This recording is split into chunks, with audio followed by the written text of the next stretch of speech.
was like using the Pip-Boy.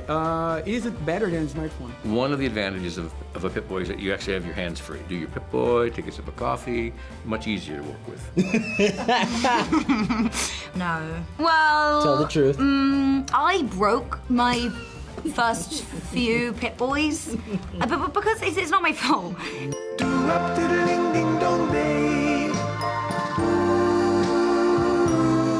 Name 3 movies that inspire you in some making Fallout? Fallout itself is a pastiche of like hundreds of things. You know, there's A Boy and His Dog, there's Mad Max, there's the Chemical Leibowitz books. We also added Good, the Bad, the Ugly, a lot of Westerns. We talked a lot about Westerns throughout. But really, this is just a massive pastiche of so many influences. Well, we talked a lot about The Good, the Bad, and the Ugly. So many of the conversations with Graham and Geneva came back to that movie because it's a favorite of mine, obviously, and has had an influence on so much of what I've worked on over the years. That was really the film that we came back to again and again in terms of influence.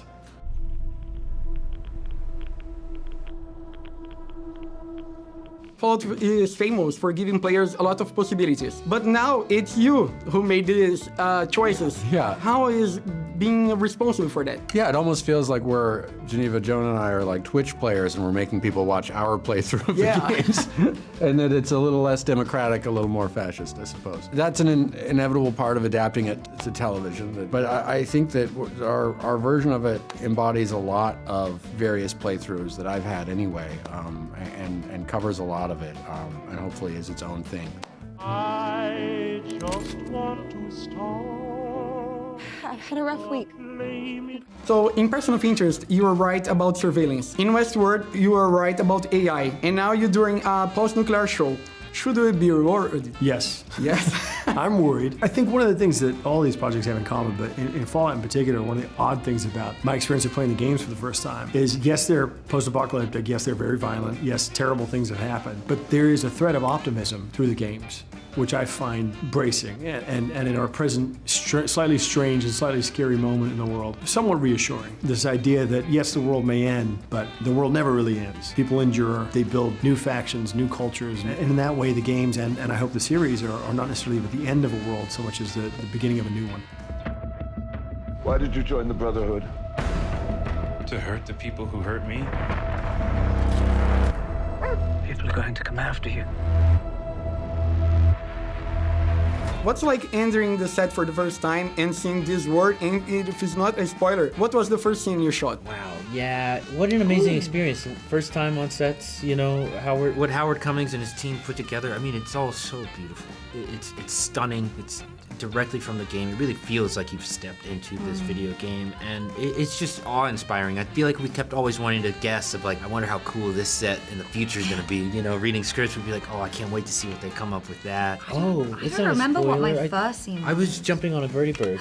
This is a great story. Yeah, I was jumping on a vertibird. I showed up to set, and it was the big volume, so I'd never seen a studio like that, and they walked me out to this helicopter rig, and Jonah said, all right, Aaron, on action, helicopter's taking off without you got to throw the bag on and jump on. It was really fun to walk into the set for the first time. It was very realistic. It was enormous. Felt like we were certainly in a different place. Most interesting for me was to see the backdrop. We were working what's called a volume stage, so everything was computer screen and was very realistic and vast. Made you feel like you were in a really big place. That was the most fun.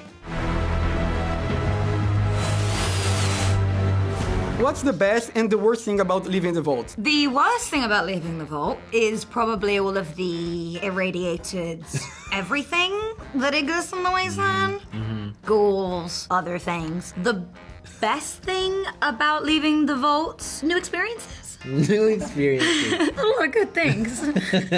Sunlight, that's a good thing. Well, living inside the vault, you're very safe. Everything is taken care of. You have all the comforts of home. You don't have to worry about anything. One of the challenges would be that you don't have interaction with new people necessarily. And if you're the least bit claustrophobic, it might be a little bit difficult. But apart from that, it's not a bad place to be.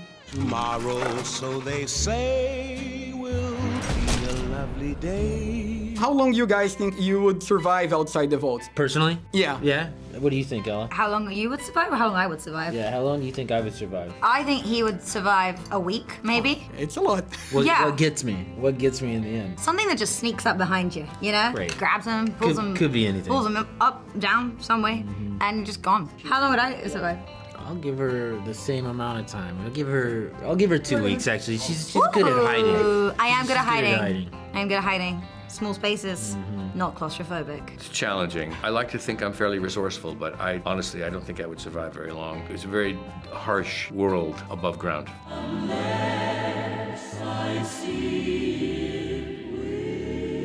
If you could pick a favorite city to have your own vault, which one would it be? Well, the one we're in is pretty good. I think anything on the West Coast. West Coast? Yeah, would be best. London, because I'm homesick right now. Ooh. I just choose London. Honolulu? Nice. I guess it doesn't really matter because you're underground. Yes, it doesn't. You're Yeah. not gonna be in London. You're gonna be underground. Yeah. Breakthrough.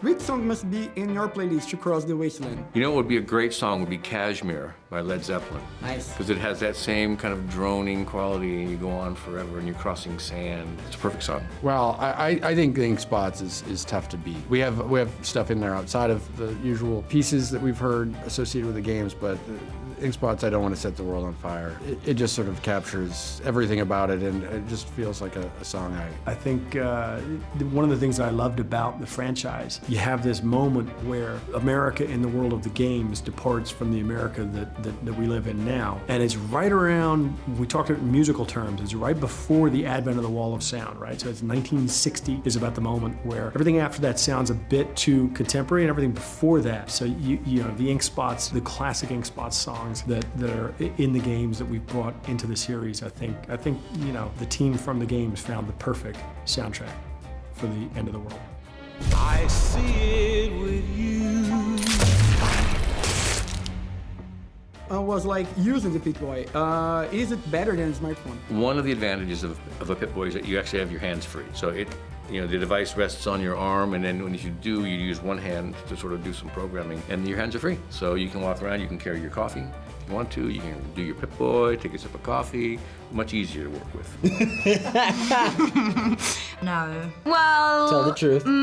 I broke my first few Pip-Boys, but because it's not my fault. I like to gesture with my hands and tell stories, and you know, they would just fly off across the way. And it was an iPhone actually inside this sort of magnetic contraption. It was quite heavy, and then you use the buttons. It's not touchscreen, contrary to what everybody thinks. Everybody that doesn't play the games, the game people know that. But it wasn't, you know, not as easy as an iPhone. I don't want to see tomorrow.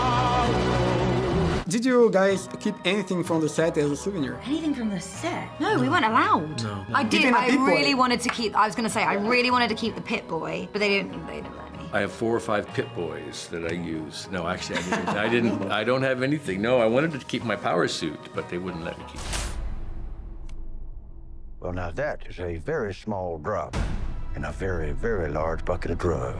How many seasons can you imagine for Fallout Story? I can imagine 1 billion seasons of television. Whether or not we'll be making that many really depends. It's up to the audience and and Amazon. But yeah, we'll find out. 1 billion, though, is my answer. Yeah. But after that, I think I've got other ideas I want to explore.